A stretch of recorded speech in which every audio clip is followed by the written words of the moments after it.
And then out of nowhere, she just blurts out, "I really just want to sleep with other people." Welcome to Normalizing Non-Monogamy, the podcast where we interview incredible people from across the entire spectrum of non-monogamy to hear their fascinating stories. We always strive to bring guests on the show who have a healthy and positive approach to non-monogamy. However, everyone approaches this a little differently, and at its core, our show is about hearing and learning from different experiences and approaches people have. With that in mind, it's important to remember that the views and opinions expressed by our guests do not necessarily represent those of our own. It's also important to remember that we aren't doctors or therapists and that we produce this show for entertainment purposes only. Please consult a medical professional for anything regarding your health that you might learn about on this show. We should also let you know that this podcast will hopefully include some explicit language. So, if that kind of thing offends you, you should probably keep listening until it no longer does. If you're under 18, we'd suggest finding a different show or gather up your parents and listen as a family. Enjoy!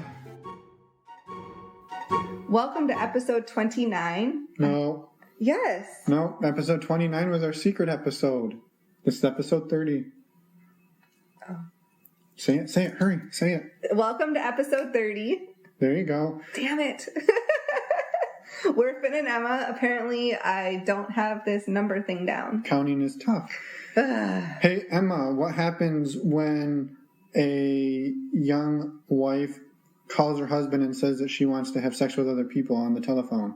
He is really excited about it and wants to do it. And then they come on our show and we get to interview him. Yeah. So stick around for that and T-minus, I don't know, however long it takes us to ramble. Real quick, 2 resources that we love and we talk about every week, so we're sorry if you don't want to hear them. Hit the skip button for like 30 seconds twice, and you'll be right at the start of the interview. First one, stdcheck.com. We use it to get tested. We love using it. It's way easier than going to the doctor. All you have to do is go to a blood lab. Make an appointment. You don't have to make an appointment. You can do a walk-in, go to the blood lab. They send you your results the next day. It's super easy. It's super fast. And it's super cheap, so you can save $10. Wow. That's pretty cool. Yeah, if you use our link. And then you also support the show a little bit, which, I mean, that's really the real reason to do it. Not to get tested. No. Come on. Anyway, the second resource is Cassidy. You've heard us talk about this one too. It's a dating website for people who are non-monogamous, and check that out. If you want a free 30-day trial, use the link on our website. If you want a free 90-day trial, go to any of the podcast platforms and leave us a review or comment. Yeah, do that.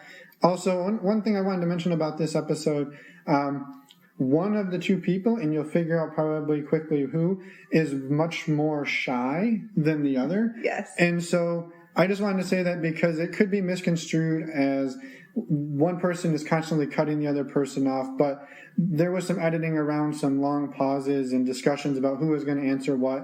I just didn't want to leave that in, but yeah. Well, they open up a little bit as the interview goes on. Absolutely, but one of them is very shy, so yes. I just didn't want people to think that the other person is a total a-hole. No. That's all. No. So let's go see who it is. And also, if you want to reach us, we're at our website is normalizingnonmonogamy.com. Also, we're on Twitter and Cassidy under the screen name NNM Podcast. Thanks, everyone. Can we go now? Yeah. Well, thanks, guys, for joining us. We have a couple that we, reached out to us via Cassidy with us tonight. So if you can give the listeners a little bit of an overview, introduction to who you are and any, ages or brief location or anything that you'd like to share. Want to go first? No. Okay, that's fine. I'll go first.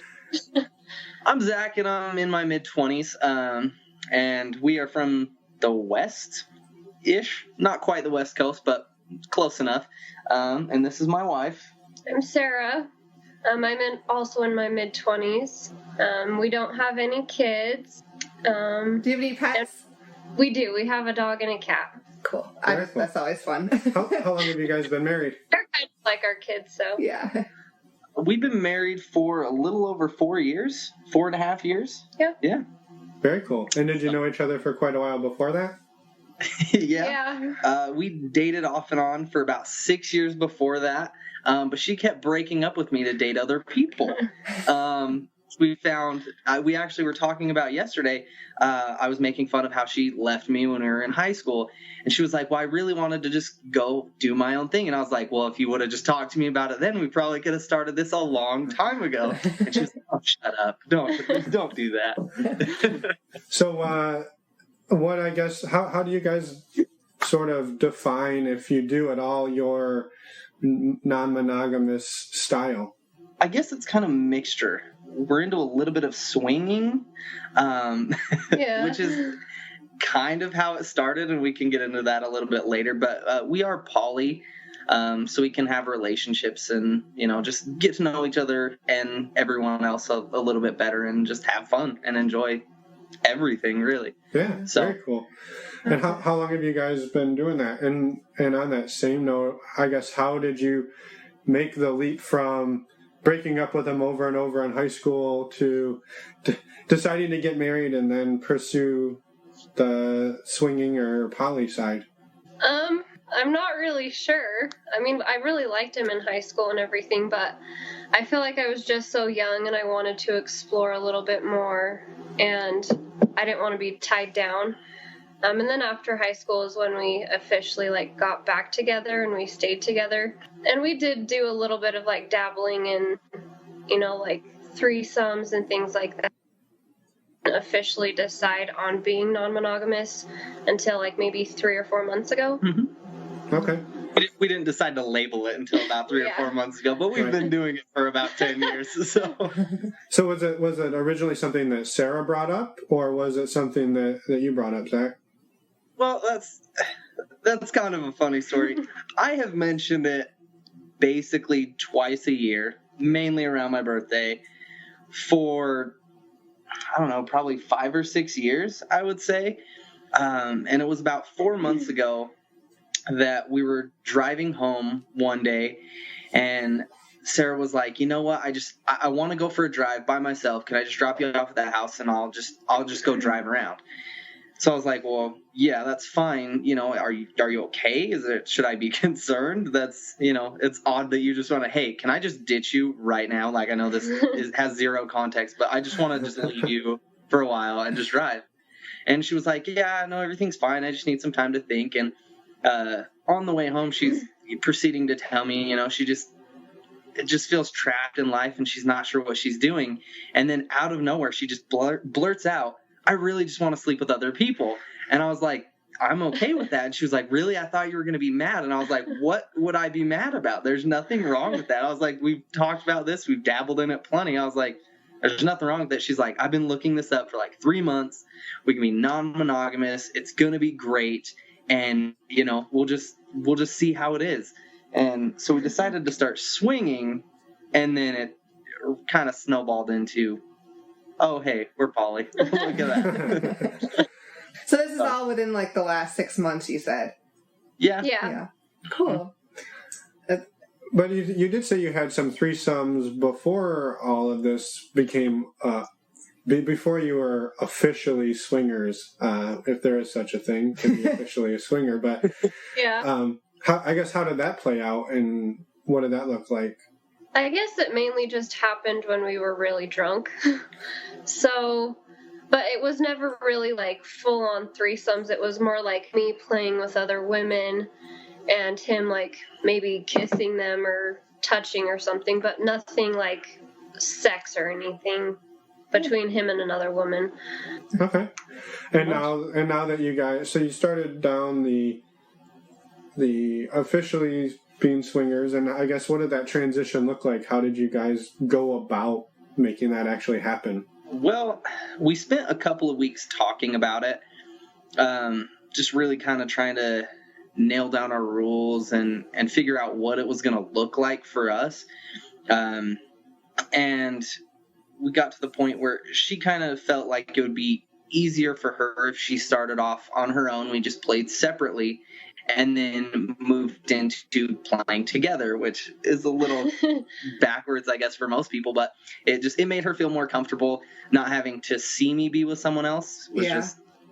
I have had a little bit of jealousy issues, so to me it felt like it would be a lot easier if I went and did my own thing and he went and did his own thing, and then we could come together eventually. Yeah. I don't know. It sounds kind of weird, but it's just, that's how it felt in my head, that it would just make me feel a little more comfortable with the whole thing. So Yeah. No, I don't think there's anything wrong with that. I mean, whatever makes you guys feel more comfortable, whatever works, I think that makes a lot of sense. Yeah.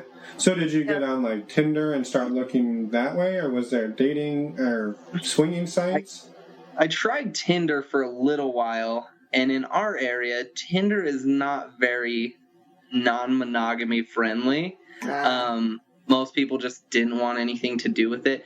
She's had no problem finding people. It's been just cake. I mean, Shocking. She's prettier than me, so so it took her about 8.5 seconds to nail down someone, and it took me a while. Still kind of trying to find someone that I really like, but yeah, it's from there, I guess, kind of went into I started listening to your podcasts and doing a little more research and finding some other podcasts and reading materials, and ended up getting on Cassidy, and then that kind of helped out for a while, but again, in our area, it's not a huge thing. So most of the couples were in their like 60s. Yeah. And also there wasn't really a lot of people in our age range. Yeah. So, Right. So then I found a nice little app called 3Fun, and we signed up on an account together at first, and that's gone pretty well. Mhm. We met quite a few really cool couples through that. We actually have a date tomorrow, so that should be pretty fun. Cool. And then I ended up signing up on my own account to help me try and find people better, and it's been pretty nice. Yeah. Yeah. It's been a pretty good little app that's helped us out quite a bit. Have you guys considered OkCupid at all? I know a lot of people try to use that as well. I don't think I've even heard of that one. I've heard of it. I haven't tried it. It's a dating website, but it also caters a little bit more towards non-monogamy, I think, than some of the other dating websites. Yeah, a little friendlier to it. So you guys are now looking for people together or people separately, and it's just kind of whatever you find, it's totally cool. Yeah. Pretty much, yeah. Very cool. Yeah. Yeah. I think, being younger, I think that's something that Finn and I can relate to a lot, because when we started this all, we were in our early 20s, and, it's not easy to try to find people your age, or even around your age, and that are in a mature enough relationship that are willing to try this. I think that it's challenging. Yeah, so I think maybe looking for people who are single or willing to explore it outside of a relationship, I think that's probably going to be easier at that age. Yeah. We also were able to thankfully find quite a few people that were older than us, but not, I guess, that we still got along with really well. And so, yeah.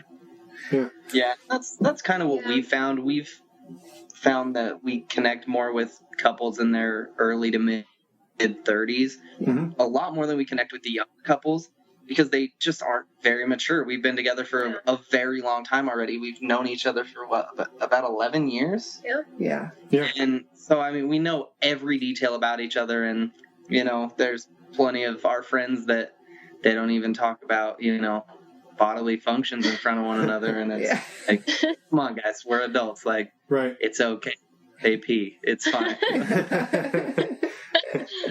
It happens. That's the thing. I know.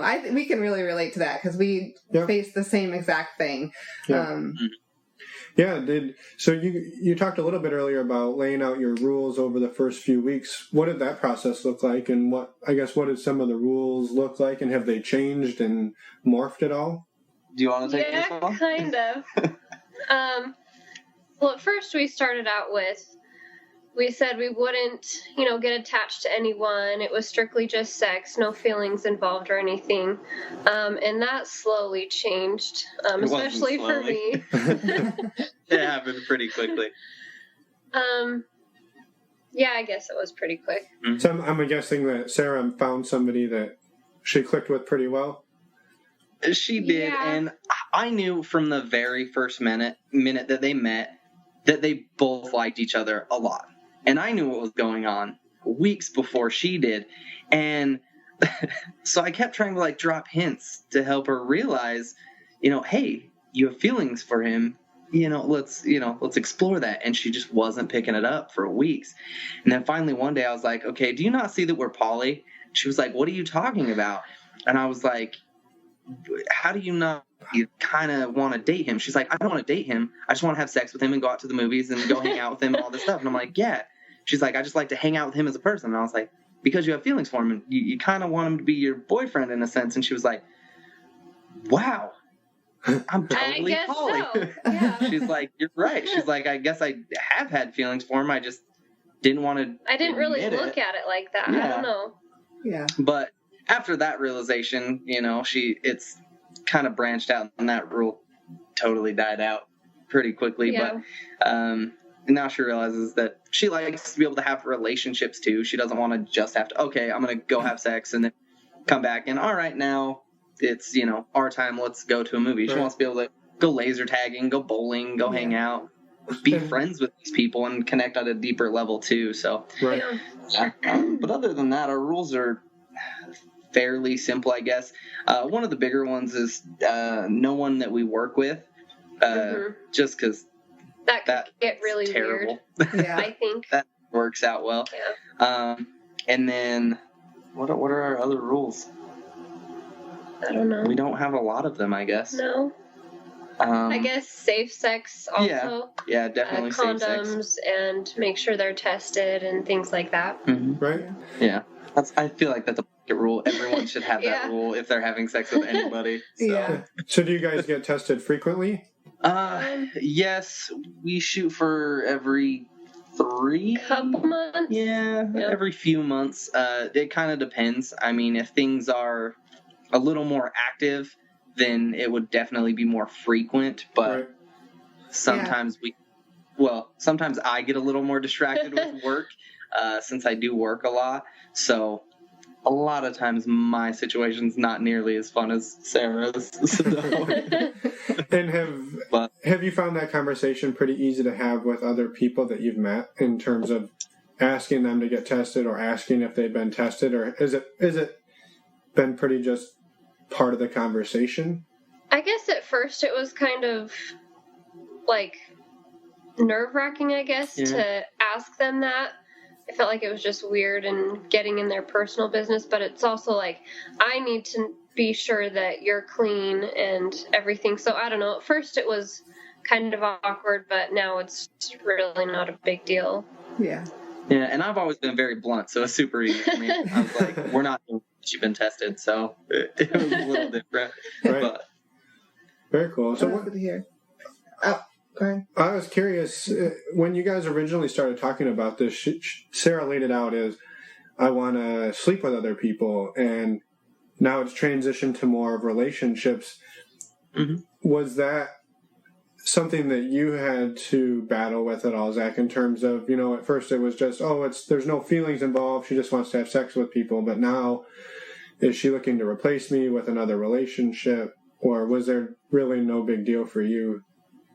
It really was no big deal for me. I've never been a jealous person. I've never had an issue with it. Like I said, we've dabbled and we'd have parties, and Sarah's a little bit closer to lesbian than she likes to admit. She likes women a lot more.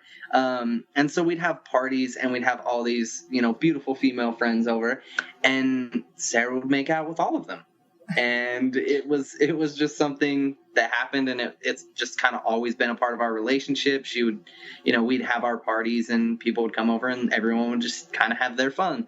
And so it's never really been an issue for me, even when she said that. She's like, I just really want to sleep up with other people. And I was like, cool, that's what I've been saying for a long time. Just not in those blunt of words. But it was nice to have her kind of broach the topic and just, I don't know, allow me to be the one that was like, oh, really? I think that could work. Yeah, sure, let's do it because you said it this time. That's fine. But it sounds like it wasn't a huge deal for you when, you obviously, it seemed to pick up on the fact that she had feelings for another guy pretty early on, and that you seemed to encourage it rather than be concerned about it and pump the brakes and want to pull back on it. Yeah, and I tend to be more encouraging of her doing what she desires, and I want her to be happy. That's my main focus. That's my drive and everything. Most of what I do is to make her happy, is to help her find what she really enjoys and she wants to do. And she's done the same for me. She worked, full time to help get me through college while I was still working part time just so we could pay the bills. So we've always kind of had that just give and take, just try and make each other happy thing. So whenever she comes to me with, hey, I'm kind of interested in this, I'm like, do it full force. Just, do the research, find out what you need. Go ahead, do it. Like I'm always trying to push her to not be stuck in that same bubble of living day to day, working 9 to 5, doing something that she's really not happy doing. So, she really just needs to be happy. That's really all I care about. I'd say it's a pretty evolved way to look at relationships. I don't know. No, I would agree. That's really cool. That's awesome. Yeah. Yep. Do you have any questions? You stole my question. What? No, I can go on though. You mentioned earlier too on Sarah's side that you struggled with some jealousy issues here and there. Have you worked through those, or do you still see that come up at times? It still comes up at times. I don't know, it is getting a little bit easier. Especially with him, like, talking to other women and stuff.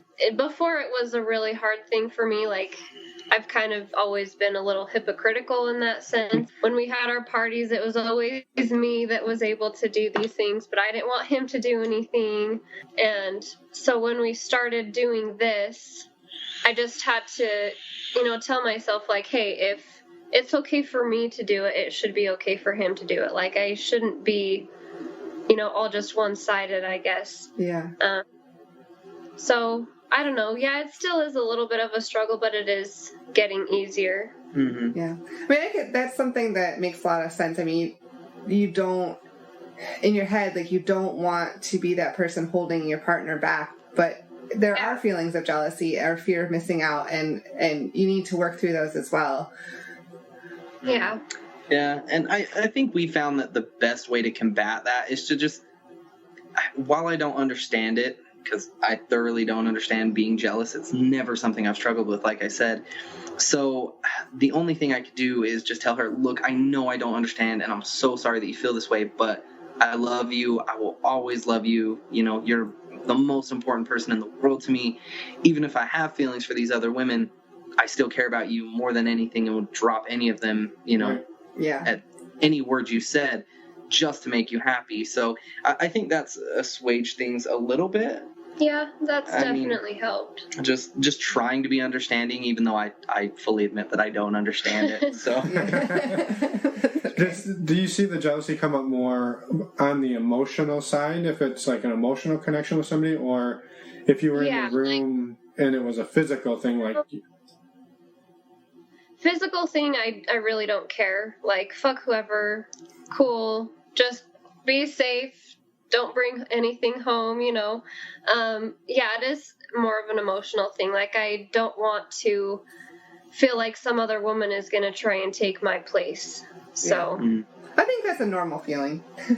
Yeah.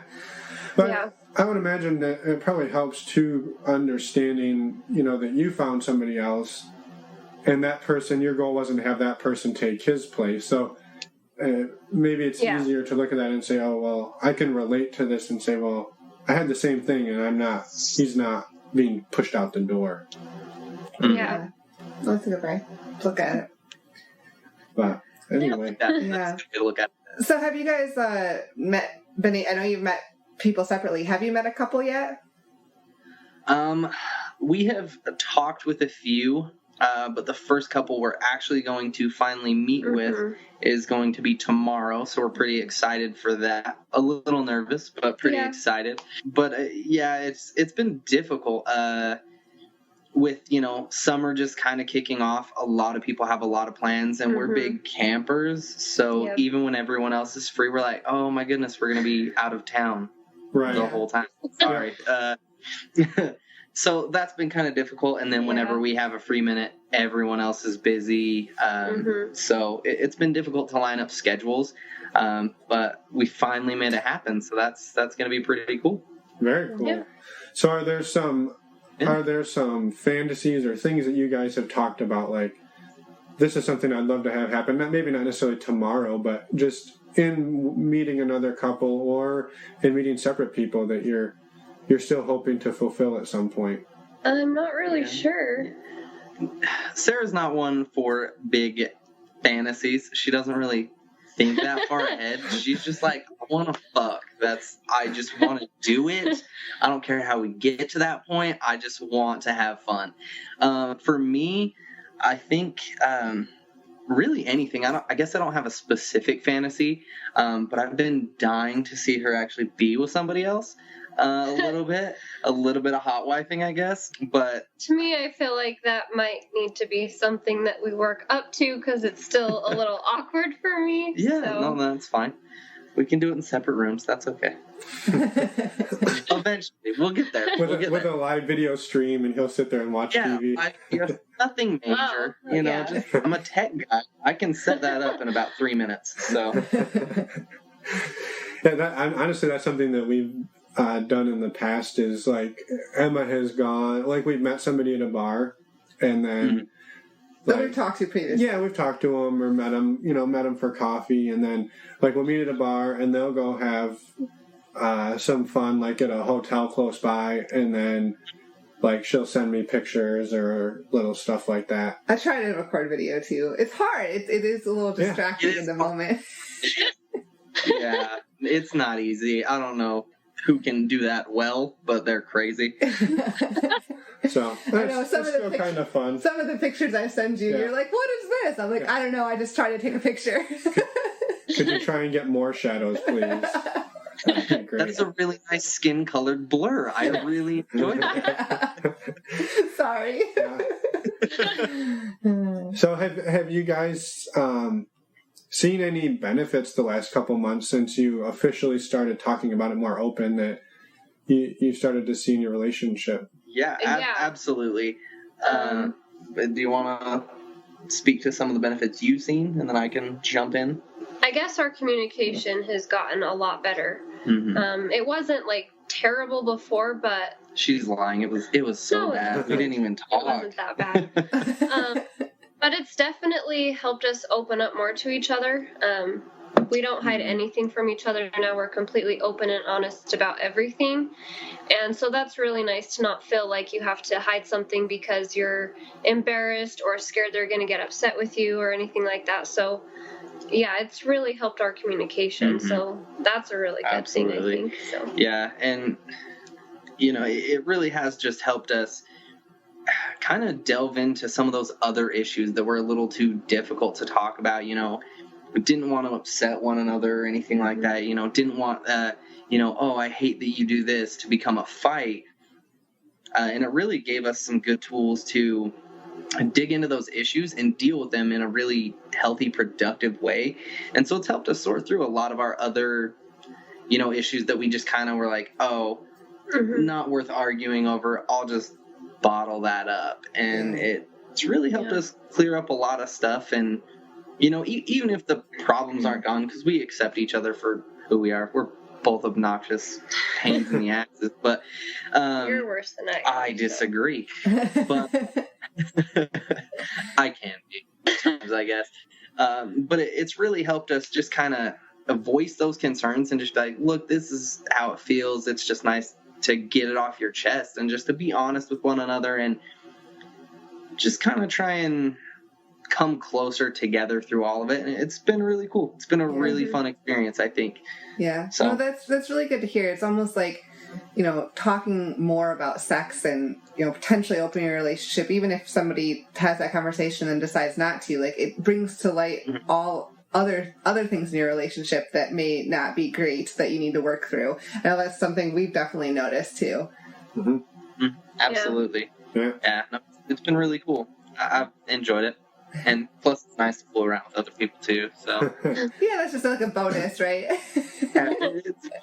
Has anything come up in those conversations or while you guys have been exploring things that has been an issue or a hiccup that you're like, oh, hey, you crossed a line, or that's not cool, I don't want to do that? Or has it all been pretty much roses and butterflies?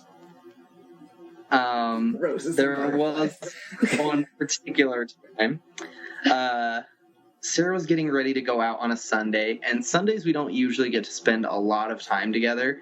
They're very short days. We got to get to bed to get to work, and she asked if she could go see her little unlabeled boyfriend. He's kind I of guess a boyfriend, but I not don't know. really. Her boy I don't toy. know. Boy toy, yeah.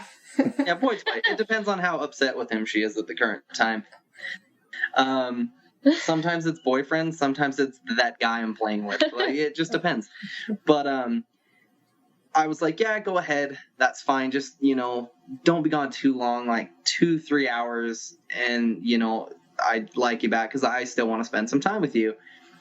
Well, then about 4 hours later, I hear from her and I was like, hey, where are you at? And she was like, oh, 10 minutes from the house. Well, then an hour later, she shows up at the house and she's like, I'm sorry. I was at the wrong location. I didn't mean to lie to you. I just didn't want to fight in front of my boy toy. And I was like, okay, I understand that, but you need to understand that I'm also pretty upset. Not only did you were gone much longer than we talked about, but you lied in front of your boy toy, and that doesn't look great for us. And so we had a nice conversation about it. Yeah, that never happened again. So no, so yeah, and it was something that she kind of pays more attention to now. Like if we have a time like that, someone's expected back, they should be back. And it honestly was just wasn't paying attention to the clock kind of thing. But I think the not being completely honest to avoid an argument at the time wasn't the best thing to do. But we worked through that as well, and it was fine. Yeah. But don't do it again. I'm assuming that he is aware of your relationship style and everything. Yeah, he is.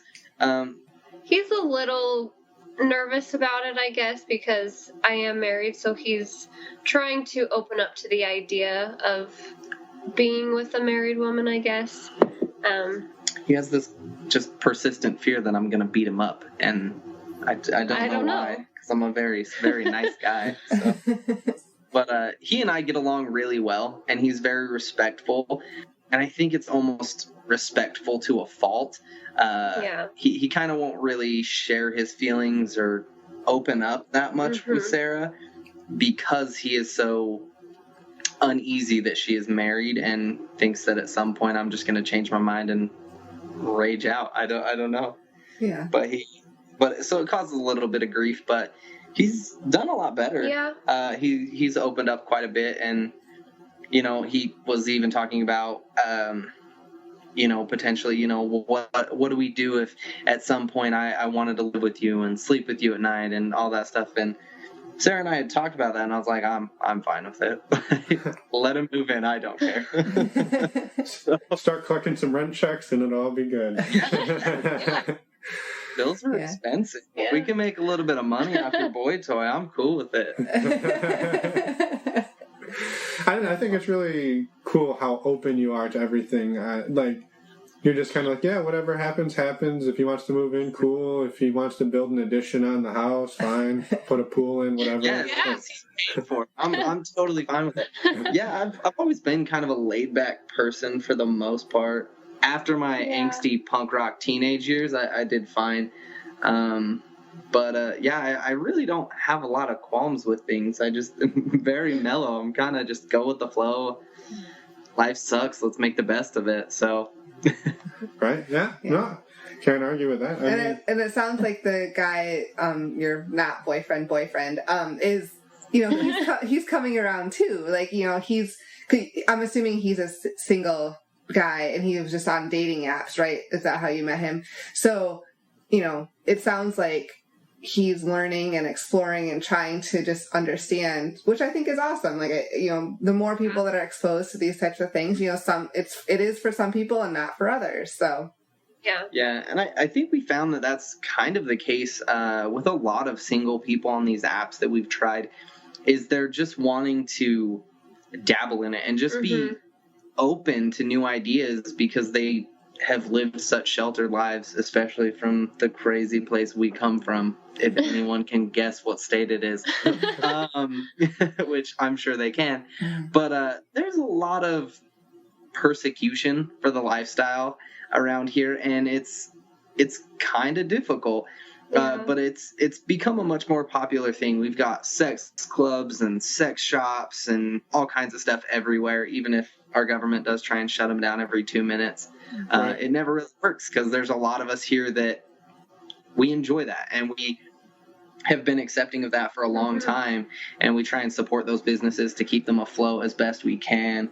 And so it really has helped a lot of people just explore that, there isn't just one way to live your life. If you want to be monogamous, that's cool. That's awesome. If that works for you, fantastic. But for us and a lot of other couples like us, it just doesn't work. We just like to play around with everybody that we can. So it didn't work. It caused a lot of fights. So have you, besides the boy toy, are you also both exploring outside as well? Like there's additional people on occasion, and I guess maybe the other question I had was, when you start meeting couples, is your goal to like make friends, or is it just like, hey, let's meet, play around, and we don't want to see you again? I guess, what do you guys envision your journey into that would look like? You want me to take this one? Or do you got it? She's got it. Well, we want to try and meet up with people that we think have similar interests, things that we can go and do together. Like we said, we like camping, we like being outdoors, fishing, things like that. So if we could find other couples that like to do things like that also, that would be nice, because we're not just looking for people to sleep with. We're looking for, friendships, and if we sleep with them, fantastic. Yeah, like that's even better. Great. So we're always down to sleep with people that we're friends with. But yeah, I think to your first question, I'm more looking for someone else. I don't think are you really looking for another single person? Like if someone comes along, cool, but I'm not really looking. Okay. So. And I'm trying to find someone so that I don't have to be alone all the time. Well, you got the dog and the cat. Yeah, more so the dog. The cat is. Yeah, cats are assholes. I don't know. Yeah, cats are the worst. Huge dog person. Sarah got the cat, and I told her to take it back, and she didn't listen. And he was a baby. He was cute, I've had a cat for like 7 years that I didn't even want. Now, so I can't get rid of it. Yeah. I like him 90% of the time. He's still an asshole, but I love it. He's a piece of crap. The dog's amazing. He's a great companion. I love the dog. Yeah. Have you guys told any of your vanilla friends or any of your family about what you guys have discovered about yourselves? That's a fun story. We have a couple that we have been very close with for a number of years. I was actually friends with. Me and her have been best friends for probably about 11 years. Yeah, so about 11 years, her and I have been best friends.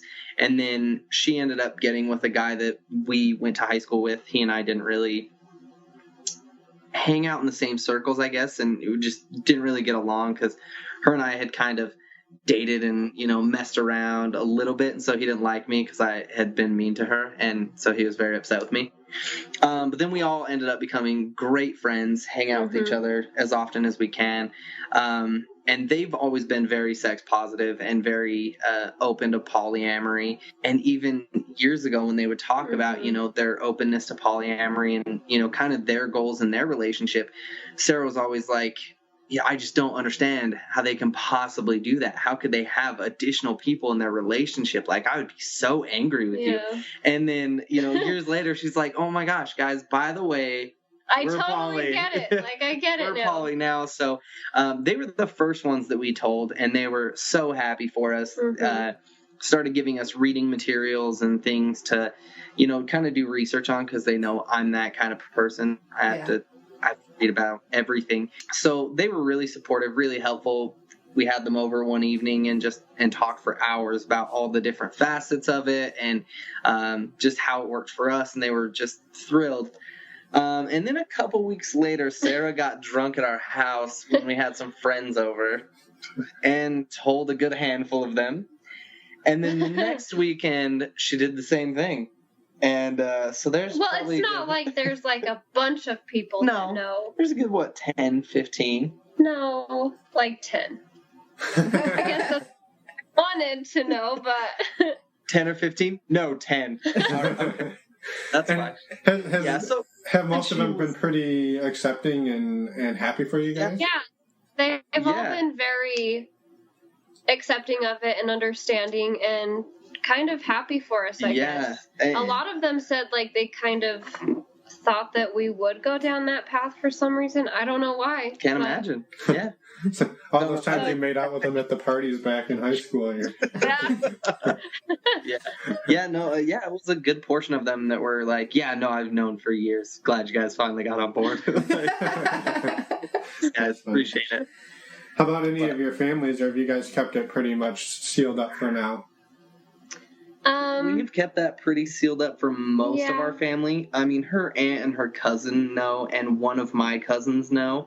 But that's because they're more open. The rest of our families are very, very by the book religious. And so it would not be a conversation okay we're going to have at all. Yeah. No. I don't want to tell them that. And if they ever found out, they would probably disown us. I that's think. Fine. So I don't want them to know. Right. Yeah. But whatever. Yeah, that's unfortunate. Those are the people that need to know. But I don't blame you at all. I wouldn't want to tell them either. Yeah. Right. Yeah.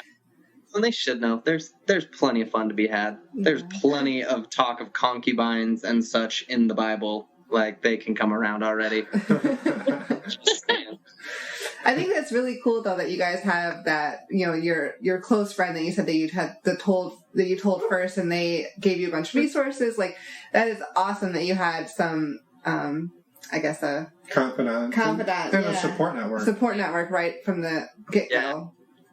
Yeah. It was really nice. It made me feel a lot more comfortable with the whole thing. Mm-hmm. Yeah, it made it feel a lot less weird. Because when she first brought it up, I had never heard of non-monogamy. I was like, that's ridiculous. I just not monogamous. Why would that be the term? And then she Googled it, like, look, and I was like, okay, babe, you're right. I have done all this research. I know what I'm talking about, okay? Well, I had never heard the blanket term. I was like, well, what do you want to be? You want to be poly? You want to be swingers? Like, all these different terms. And she was like, let's just be non-monogamous. And I was like, what are you talking about? And it's kind of a mouthful, to tell you the truth. Yeah. It is quite the mouthful, but then she has shoved it down my throat for months that she was right and I was wrong. I was curious, going way back in time to the beginning of our conversation, how long did it take you, Sarah, to work up, it sounds like you were researching it for a while and probably painting over wanting to tell them or bring it up. How long did it take you to get to that point where you're like, okay, I just got to tell them? And, was it sort of wanting to unveil little bits and pieces of it, or did you want to just say the whole plan out loud? I mean, how did that work for you? Like I said, I did some research, probably looked into it for 2 or 3 months. And then just one day I just blurted it out and it all just came out. I didn't really take it step by step in little pieces. I was just like, hey, this is what I want to do. I think this would be fun. Like, what do you think? And he was totally open to it, which I was super happy because for some weird reason I thought he was going to be kind of upset but he was totally understanding and cool with it. And so, yeah, that's kind of how it all got started. Yeah, I really don't know why you thought it would be against it. I don't know. It's not an easy conversation to bring up, I don't like it. Yeah. And I think a lot of it stems from when we first got together, we were very young, and I came from a really crazy background. Mm-hmm. So I had a lot of anger, and a lot of things that would get brought up, I would get really frustrated by, and I would just get angry for no real apparent reason. But I hadn't done that in like 4 years, so yeah, I don't know. But I guess just some of that old I was just nervous to say something because I didn't didn't know that he would be okay with it. So Yeah. But once I told him and he was okay with it, then I just wanted to keep talking about it. I was like, oh my gosh, I'm just so excited and happy that you're okay with this. Yeah, and I think it was either a Friday afternoon or a Saturday morning. Yeah. I think it was a Friday afternoon. But we ended up not stopping talking about it until we went to work on Monday. That's all we talked about. I mean, how can you talk about anything else when that first gets brought up? It's so exciting and new and fun, and you just want to explore it and talk about it and figure things out. Mm-hmm. Yeah. And are you guys still finding things that you didn't know, like you didn't know you would like this, or you didn't know you would like that, and you're still discovering those things and bringing them back and talking about them? a little bit. I've always been the kinky one. But since we've kind of opened this up, I've gotten a little revealed, more kinky, I guess. wow, Sarah's very kinky, and I'm totally fine with that. It's been pretty nice. I'm like, why didn't you tell me this years ago? We could have been having so much fun. And she was like, I don't know, I thought you'd think I was weird. And I was like, me? Why would I think you're weird? I've been begging. Well, the way that I was raised, like, sex was not talked about. You know, it was very personal, taboo and private.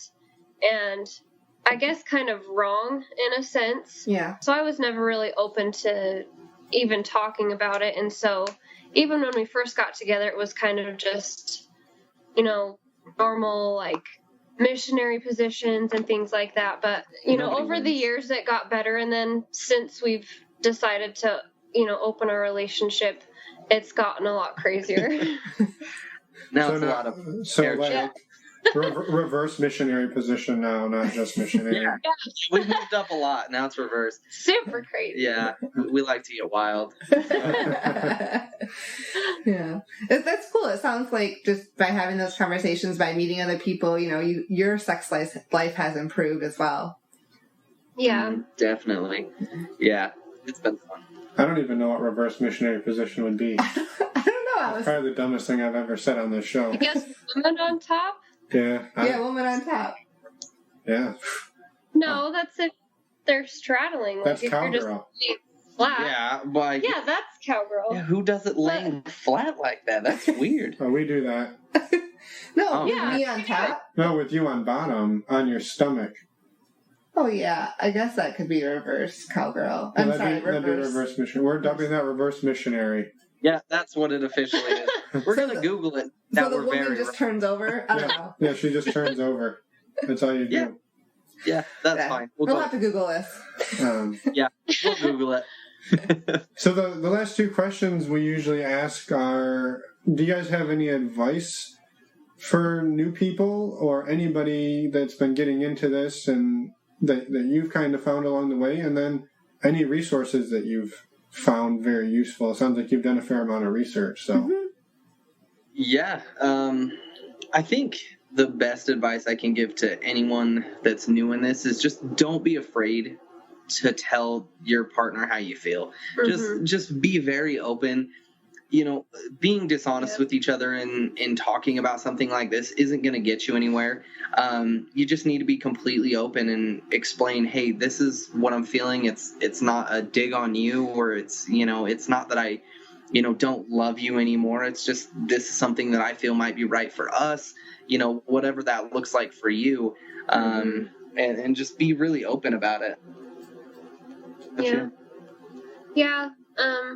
Pretty much along the same lines, just communication, be open and honest with each other. Don't try and hide anything. Like I said, I got super nervous and scared to say anything to Zach about it, and I really didn't need to be because he was so open to the whole thing. As far as resources, I think your guys' podcast is super incredible. I really like it. We listen to it every morning when we get ready for work. Yay! Yeah. So we've been big fans. I found it, and I think you guys were about 3 episodes in at that point, and I listened to all of them, and I was like, Sarah, you have got to check this out. These guys are amazing. They have some of the most interesting guests, and I think that's a fun thing because a lot of podcasts like this don't really do the whole have a guest on every episode. It's just kind of them talking, which is fine. I ended up finding Malik and Nadia from your guys' podcast, and I started listening to them, and they're a hoot to listen to. Yeah. They're not good to listen to at work because I've found that Nadia has a very, very sexy voice when she's talking sexy, and that cannot be great to work to. So I kind of steer away from her podcast a little bit at work anyways. But other than that, The Ethical Slut, it cannot get enough praise. I think everyone we know of that's a part of the lifestyle has read it at least once. And then well, like you said, the apps.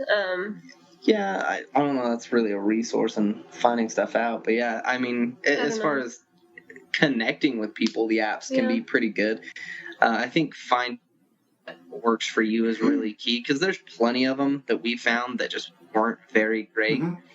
We ended up settling on 3 Fun, and it's been great for us. It's been really interesting. You can narrow it down to people in your area, so that's convenient. I don't want to meet people, 2,000 miles away because I'm not driving 2,000 miles if I don't even know if I like you. So, and the apps differ probably too, like depending where you're at. I'm sure some apps, just like websites, are more popular in certain areas. Yeah, absolutely. I think for us, that's definitely been one of the more popular ones in the area. So I think that's a big part of why it's worked out. That and it's free, so that's pretty convenient. Yeah, I enjoy the free part. Yeah. So, bonus for being free. Yeah. Well, I don't know if you got any last questions, Emma, or if you guys have any last pieces of wisdom you want to drop on our listeners. I guess I have one last question. Is if you guys, I don't know, in the future, I know you're fairly new at into this, but if one of you do you suspect that sometime down the road you might want to close your relationship off again? We've talked about it a little bit, but and that's honestly, how it started. I don't. Initially it was going to be a temporary thing, and we were just going to try it out for a little while, close it back up, and everything was going to be just the way that it was before. But then the more we've dabbled, the more we realized that this is kind of just who we are. Who we've been. I don't know. Who apparently everyone else knew we were. Maybe when we're 70 and we can't find people to fuck, then we'll close our relationship. But as of right now, those nursing homes get pretty crazy. Nursing homes, they hand out Viagra like they're candy. It could be. Well, fun. Then we might just stay open forever. I don't know. So we were on that. That's kind of. We were on the bus last year going from the airport to Desire in Mexico, and we were sitting next to a guy who him and his wife, a shuttle picked them up from their retirement home / I don't want to say hospice because it wasn't hospice, but no, it was a retirement home. But they were I don't know, they were in their late 70s. They were fairly old. But anyway, he was he had his poly shirt on and his suspenders, and he was they were awesome people. He's like, yep, just left the retirement home looking for a fun weekend away, and they went and had a great week at Desire, and I don't know, it was really cool. They were a lot of fun. That's gonna be us. Yeah. You do that. Yeah, no, we've actually been talking about going to Desire. We like Mexico quite a bit. We're big fans. We've had some really fun times in Mexico, and so we've talked about hopefully going this next year. Yeah. Well, I'll make a quick plug then while we're still recording for the Life on the Swing Set group is going again. We've gone the last 2 years with them, and we're going again this year. And it's an awesome group to go with. If you've never been to a resort like that, they make it really inclusive. They do lots of games. They do lots of activities, speed dating, all sorts of stuff. So it's a pretty awesome week. If you're going to go, I'd say that's the week to go. And that one for sure. Or and if you can't make it that week, just go. I would suggest going during another takeover or with another group. It's just when you go to these resorts with another group of some sort, it's just helpful because you have an immediate connection to talk to people, which is helpful. At least that's my opinion. I'm sure other people go all the time without groups and it's fine, but I think that would make me feel more comfortable going with a group too. Yeah. So I'd be more open. Mm-hmm. I think so too. Yeah, but I've been listening to Life on the Swing Set as well, and I have been thinking about going with their little takeover. It seems like a ton of fun. So, well, Cooper would be most pleased if you did, and Dylan and Ginger and the rest of the crew as well. Yeah. So, awesome. Well, thank you again, guys, for taking the time out of your Friday evening to chat with us. Yeah. Well, you're going to see, do you have any last tidbits of wisdom that I interrupted to ask the last question? I think I would say just make sure consent's key. I know for me personally, I do not have fun unless I know that the person I'm engaging with is having a ton of fun. Totally into it. Yeah, enthusiastic consent's a huge thing. Even sometimes when Sarah and I are playing around, I'm like, is it okay if I try this? And she's like, sure, yeah. I'm like, well, we're not doing that. Like, she's like, no, it's okay. And I'm like, no, sure's not good enough for me. I can't do it on a shirt. It just feels gross to me. I feel dirty. Like, I need to be like, hell yeah, let's do that. That sounds like a ton of fun. Otherwise, I'm just not going to work out. So, yep, I am 100% on board with that. So, I think a lot of people are. Yeah. Yeah, and it is interesting in this lifestyle. It seems a lot of people are very, sex positive and just consent oriented, and it's a real nice change of pace going from a lot of the single people we used to kind of hook up with before we decided to really jump in and realize that there was a whole lifestyle around it. It's definitely a huge change of pace. Like, everyone back then was just kind of do whatever, everyone's just intoxicated. Let's just do dumb shit. And now it's a lot more, hey, let's have a drink or two. Let's hang out. Let's get to know each other. And, let's make sure everyone has a really good fun. For me, I think that other people are like that.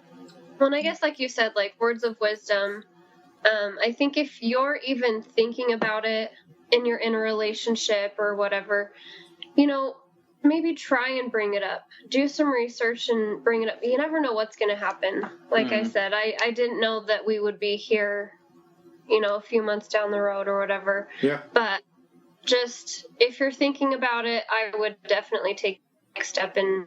The conversation itself is worth it. Yeah. It really is. I mean, being non-monogamous is super fun, so... Yeah. Worst comes to worst, I mean, you can have a really good, open, honest conversation and solve some other issues in your relationship if they're there. And it's really not going to hurt anything if you have a solid relationship. And if you don't have a solid enough relationship to speak to one another about it, maybe it's not great anyways. So you're probably wasting your time. Yeah, I don't know. That's my best thought. No, I think that's awesome. Yeah. That's great. That's perfect. Well, do you want to close up the show since I've tried twice and got shut down? Interrupting you. I'm not doing it again. So. Yeah. Well, thanks again, guys. We really appreciate talking to you guys, and I think it's really fun to have a couple that you're just kind of starting this, a little ways in, and I think that's a different perspective that we haven't really had. So thank you again. Yeah, and we'll see you guys at Desire. Yeah, sounds good. Nice meeting you guys. Bye. Bye, guys. What's up? What is that voice? That's my cool voice. I don't think you need to have a cool voice. I don't think I do have a cool voice. Neither of us do. Well, thanks to Sarah and Zach for sharing their story. It's a pretty awesome story. I don't know. Yeah, it was really fun. I did too. And we like every interview, though. No, we do. I'm just saying that one was fun. Yeah. And been in touch with them. We stay in touch with a lot of the people we interview, so that's incentive enough to come on and get interviewed, is that you get to talk to us outside of the interview. We're just that cool. But yeah, so we've been in touch with them since we interviewed them. This was back maybe a month or two ago. Yeah. And they're doing great. Everything's awesome. Super cool people. Yeah. Yeah, thanks again. Thanks to them. Next week. Yeah, next week we get to interview some friends of ours that we've known. All of our interviewees are friends. Yes, but these people we've known for a little bit longer than some of our others. Yep, so awesome interview. They share lots of really cool strategies for all sorts of shit. And throwing sex parties. Yeah, it's a good one. It's full of good stuff. Please check it out. Check it out. It's 1 week from now. Today.